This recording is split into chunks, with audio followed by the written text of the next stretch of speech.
So I feel like I've got a bit of a theme developing lately of people whose argument for God is, I don't need to give you any arguments, and that seems like a fine theme for a change of pace. Normally I look for videos that present a lot of different arguments, so there's something I can really bite into, but here we have a guy who is giving arguments, but they're arguments for the position that you should not give any arguments. To argue a point is to simultaneously concede that point you argue for might not be.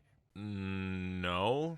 I mean, let's say that you're arguing for some eternal, necessary being. That means that, in your opinion, there's literally no possible way in reality that that thing might not exist. It's a necessary feature of reality. Its non-existence would be some sort of a contradiction. But you can still entertain hypotheticals such as if, hypothetically speaking, it did not exist, this, that, and the other thing. Reality would cease to exist. Reality would cease to function correctly. There would be a contradiction, whatever. That doesn't mean you think it's actually possible. It just means you're entertaining an idea that you believe is impossible. I do this all the time, the 1 + 1 = 1 stuff. If 1 + 1 really did equal 1, here are some consequences that you could expect. Well, I don't think it's possible that 1 + 1 is 1. And at no point there have I conceded that it is actually possible that 1 + 1 really is 1, because I've not yet admitted that my ideas about reality might not represent reality. This is good. This is a trait of humility. We know very little as humans. This is how we are to approach most things in life. Admitting that you might be wrong? Yeah, I would say all things in life. For example, I could have disastrously misunderstood the system of math, and there might be some weird edge case where in fact 1 and 1 can be 1. And it's at this point that I would agree, where you admit that you might be wrong, that you're now effectively admitting that what you believe also could be wrong. And this is fine even about necessary things. You could be wrong that the thing is necessary. You could have misunderstood something. If the thing actually is necessary to reality, okay, but your beliefs about reality and reality are two different things. And what you're admitting is that reality is not bound to your opinions. Or if you want it in religious terms, God is not subordinate to you. But there's a very clear distinction here. There's a big difference between presenting an argument for a point to a person who doesn't believe you, and even entertaining hypotheticals to help that person understand you, and admitting that you might be wrong. The former in no way requires the latter.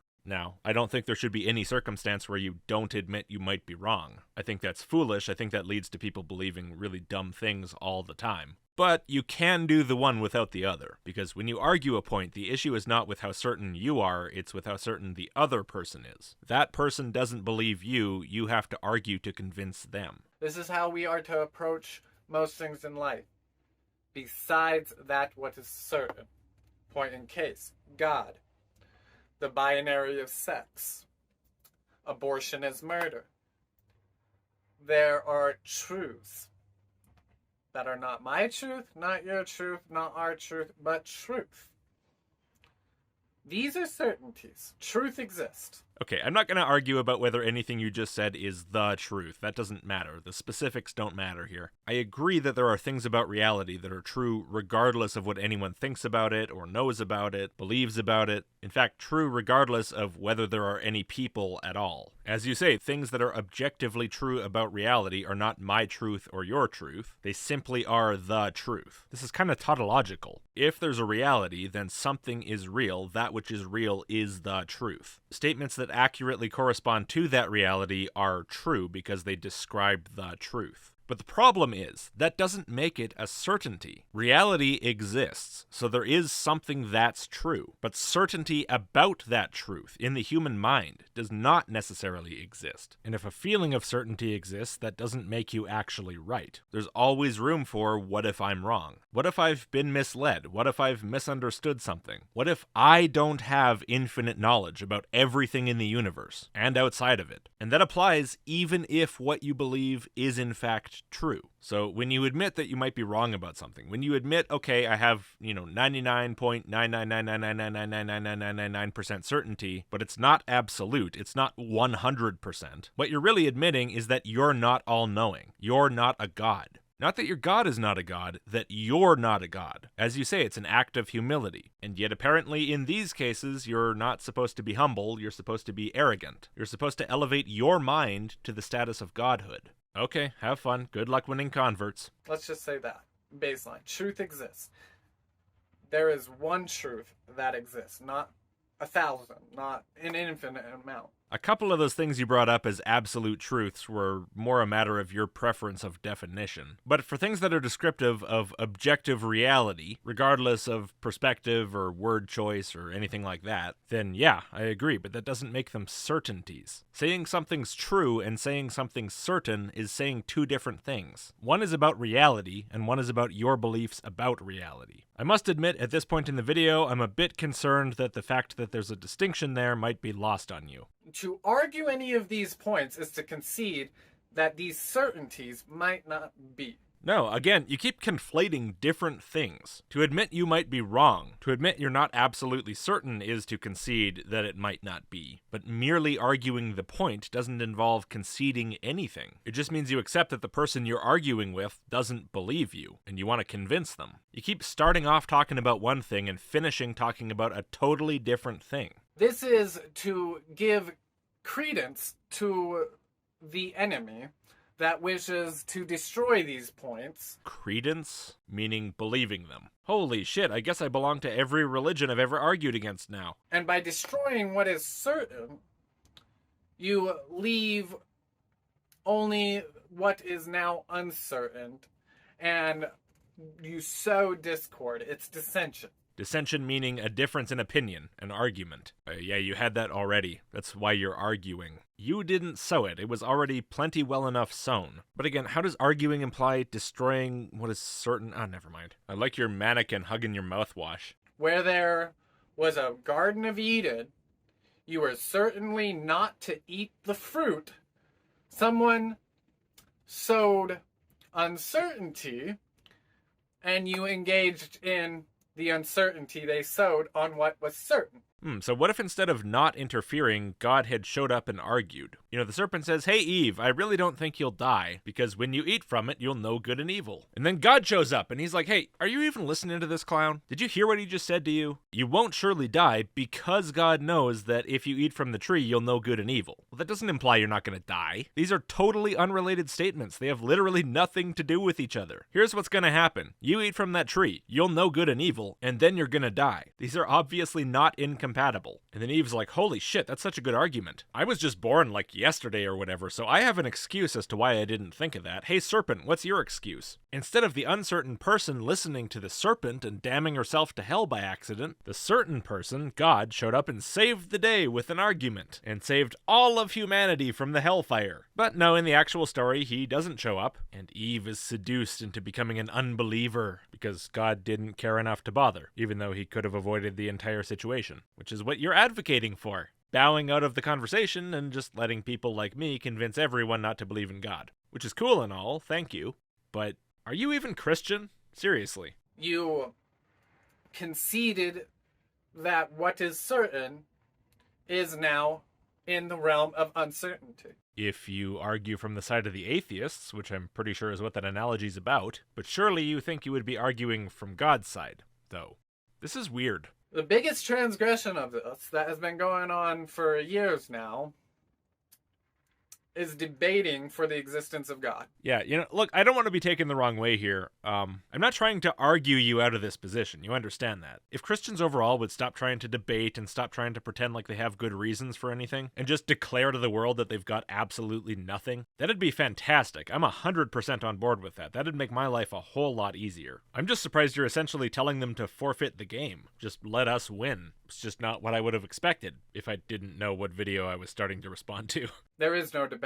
He exists. The end. Seriously, imagine the beautiful utopia if they all did this. Every one of my videos would be like 3 minutes long. Any more than that shows a lack of conviction. Oh man, I'm just dreaming now about which argument I'd like to see go first. The cosmological argument, maybe? That one's pretty annoyingly arrogant. Then again, maybe the moral argument? No, I think I'll have to go with God exists because babies violate conservation of mass. A lack of fortitude, and it repels rather than brings forth. Okay, so you go up to some guy and you say, "Hey, you should believe in God." He's like, "Oh, why?" And you're like, "Fuck you! He exists! End of discussion. I'm leaving." Yeah, that seems much more welcoming. That seems very likely to bring forth people into your religion. And who it does bring forth not on a correct basis, it brings them forth. Oh, so convincing them that there is a God and then convincing them that they can be certain that there is a God isn't the correct basis. Okay, what even is the correct basis then? Just messing with their feels until they feels it? In a worldly manner, it brings them forth, not by divine intervention of God. Yeah, messing with their feels. That's what I figured. It brings in leaven, and that which was unleavened is now leavened. That's interesting. So there's kind of two classes of believers then. There's the proper Christians, the unleavened Christians, who only believe by pure emotion, nothing rational about it. And then the kind of shitty Christians, the not quite proper Christians who find their way into the religion through reasoned argument. And their mere existence, their mere presence is so harmful that it starts to turn the proper Christians into shitty, rational Christians. Well, that's an interesting hypothesis. I'd be curious to hear what your argument is for that, but I don't see that happening. This is the wrong way to go about it. So I'm pretty sure I know the answer to this question, but what exactly is the right way to go about it? Every seed not planted by my Father, disregard. March forward. Those snakes that wish to bite you on the hill, you crush with your hill. And you go for it, doing what's necessary to get that snake out of the garden, condemn it, bye. If you want to repent, come on. If you don't, bye. That's it. Yeah, that's pretty much what I figured. I'm glad you were so direct about it. So even if you could convert someone to Christianity by using some sort of an argument, you just don't, ever. If they don't already believe you or agree to believe you for no reason whatsoever, you crush them with your heel and tell them to fuck off. Well, I for one wholeheartedly approve of this approach. This is great. To argue a point, that point is to concede the plausibility of it might not being what you say it certainly is. Again, no, you could say, I'm literally God, everything I say is absolutely certain and perfect, and here's my argument to prove it. Because even if you are literally God, and everything you say actually is absolutely certain and perfect, that doesn't mean other people can know that with absolute certainty. The best they can do is take you as a person who's apparently just making repeated unjustified assertions. And if in actuality you're perfectly right every single time, how are they supposed to know?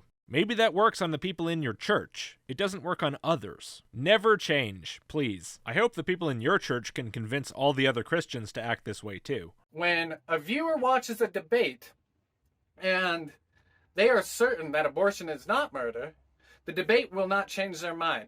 Very few. Wait, people who are certain that abortion is not murder, but how can they be certain about that? Certainty means that what they believe is actually true about reality. If they're certain, it can't possibly be any other way. To say it could be would be implying that there's no one absolute truth, but different truths for each person. Oh, wow, this is so mind-bending. So they're certain their thing is true, and you're certain your thing is true, and that means both of them are true at the same time in the same sense about reality, because neither one could be any other way because these are certainties. Whoa, if I didn't know better, I'd think an easy solution here is to say certainty has dick all to do with what's actually true. But, come on, let's be reasonable here. That's not possible. And even the few that it does change, they are like a boat in the middle of a sea with no rudder. They're going to sway to one side to the next. Here in 10 years, there might be a better argument against what they already believed, but they heard an argument of what they first believed, and now they believe something else, but then 10 years later, somebody has a convincing argument that brings them back here. That's what those people are. Yes, they're people who actually care enough about the truth, the reality, to admit that they're not gods, they're not all-knowing, reality does not conform to their ideas about it, and therefore some other argument might lead them to a better understanding of reality later. And therefore they allow their puny human ideas about what's real to be changed by superior arguments based on features of reality. They allow what appears to be true about reality to guide their opinions on reality. They're not stuck in the middle of an ocean without a rudder. Observation and arguments related to reality are the rudder. That's the only thing that keeps them steering closer to the shore. You've taken a sledgehammer and smashed that rudder right off the boat and then smugly declared that you're already on land. Every seed not planted by my Father, you disregard, you bring forth the kingdom of heaven. I'm sure that's working out great for you. I'm sure your kingdom's growing like gangbusters, your omniscient godship. To concede that mission in any plausibility or term, you are conceding that that might not be. I feel like you might have said that enough times by now. It's so funny that even though you've said basically the exact same thing so many times in a row, you had to stop and think about how to phrase it. So therefore, what are you certain about? You're certain about whatever you have the feeling of certainty about. Certainty is really just how you feel about your beliefs. It's not really a real thing. You're more than welcome to say, hypothetically, if this were false, this is how it would be, but I'm certain that it is this way. It might be dumb, but it's perfectly possible. We must have certainty. Are you certain about that? If so, why are you arguing about it? As individuals, as families, as communities, scale it up, scale it down, there must be certainty. If there is none, it is a house without a cornerstone nor foundation. It is going to fall. See, that's an argument. If there is no certainty, the house will fall. I don't want the house to fall, therefore there must be certainty. I never said it was much of an argument, but you are making arguments for it, so you can't be certain about this. In which case, you've apparently admitted you might not need certainty. What is certain is certain. I am that I am. That's it. There is no debate to be had. None. Oh, I see. I had no idea that was what you meant. You hadn't made that clear enough yet. Okay, so I got it now. You can stop. What is certain is certain. You go forth and proclaim to the world certainty, not debate with the world what might be. Okay, he's really repeating himself at this point. I'm just going to check ahead and see if there's anything else worth responding to or if it's just this over and over and over. All right, I checked. There's a couple things. To debate certainty is to repel those away from what is certain and true. It is to plant seeds of doubt. When you believe you are planting seeds of conviction. Okay, but if your beliefs are so right, if the experiences that you're believing based on are so strong, seeds of doubt should mean nothing. The seeds should just be immediately killed by the ground they're planted in. The ideas you have should be so compelling, so justified, so certain in your mind that those seeds are completely meaningless, and yet you fear them. What are you afraid of? There is no conviction in those that have to argue a point. That's a really interesting statement because that's exactly the opposite of what I would say. If you refuse to argue your point, if you just run and hide, if you won't even have a conversation, that doesn't look like you're very confident in your beliefs. It looks like you're scared of what's going to happen if you put them to the test. Whereas, if you're arguing the point, that shows you think you have good reasons to believe what you believe, and you're willing to put that up against other people's reasons and prove that yours are better, and that's what conviction looks like. That's what it looks like when you think you have strong, durable ideas that can take anything anyone throws at them. Now, conviction has nothing to do with absolute certainty. These, again, are very different things. One does not require or imply the other. We live in a time where those that were not planted by our Father come out us with arguments and enticements to our own vices of pride. And even by giving them credence, we fall. Pride, fall. That's it. So to argue shows what? That you're interested in defending your position, and that shows pride? Maybe in being right? Well, in that case, so does insisting that you have the kind of certainty that's only possible if you're some kind of god, and that you're perfectly right about these things you believe, and there's literally no possibility that you could ever be wrong. And anyone who disagrees with you, or even slightly questions you, or even wants to believe you but just wants a decent reason, is a snake worthy of nothing but being crushed under your heel. How does that not show the sin of pride? That shows vastly more pride. This is why I always call this mindset arrogant. By giving them a ear, you fall. There is certainty, and then there is uncertainty.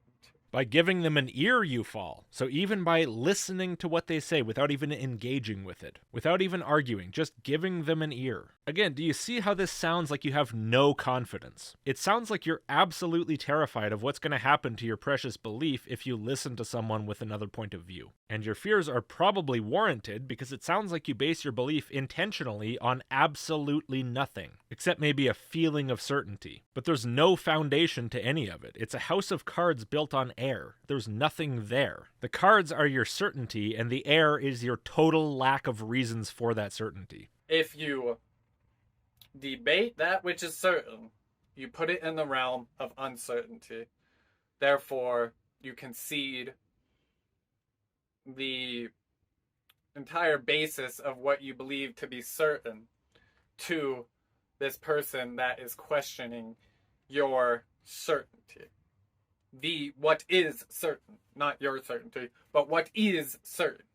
It's funny how you sat there satisfied for a second and then realized, oh, I should probably correct that so it sounds less bad. But I don't think you should have, because I think you were more accurate the first time. If you were to have an argument and you were to admit that you could be wrong, that would say nothing about reality at all. It would only say something about you. Your state of mind, your certainty inside your head, whether you're certain or not, has no impact on external reality. What goes on in a debate or an argument or a conversation or your head doesn't change what's true. If something is true, it's going to be true even if you change your mind, whether that change is to be more in accord with reality or less. Again, this is a good trait on a lot of matters, except what is certain. To lead with humility on ambiguous points, which almost everything's an ambiguous point. Because we know very little and only can know very little as human beings.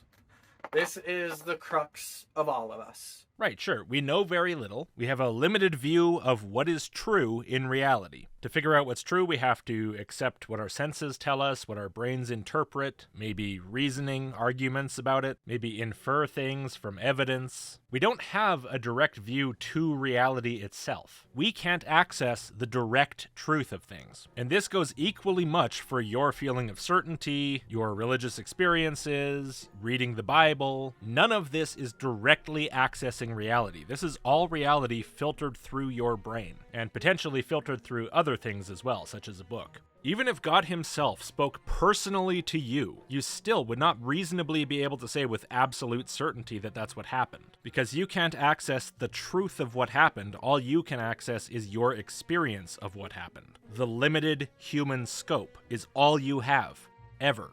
But in some things, in your arrogance, in your pride, you elevate yourself beyond that. You insist that you can be more than what you are, that you, in effect, have the mind of a god. But there is certainty we can know and embody. Your examples of things you could be certain about were really interesting, by the way. The existence of God, the number of genders, and the moral classification of abortion. Very eclectic. From the outside, it kind of seems like maybe you're just cherry-picking the things you find important and saying you're absolutely certain about those. But who knows, I guess. And this is what we go forth, conquering the world, bringing heaven upon earth, for thy kingdom shall come.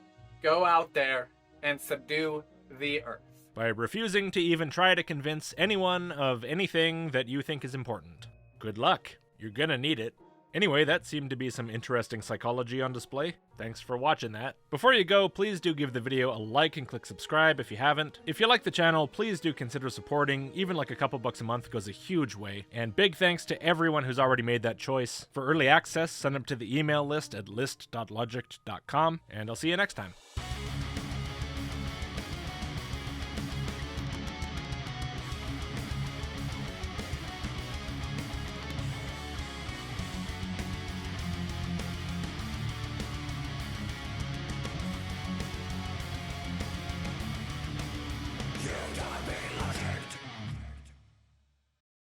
But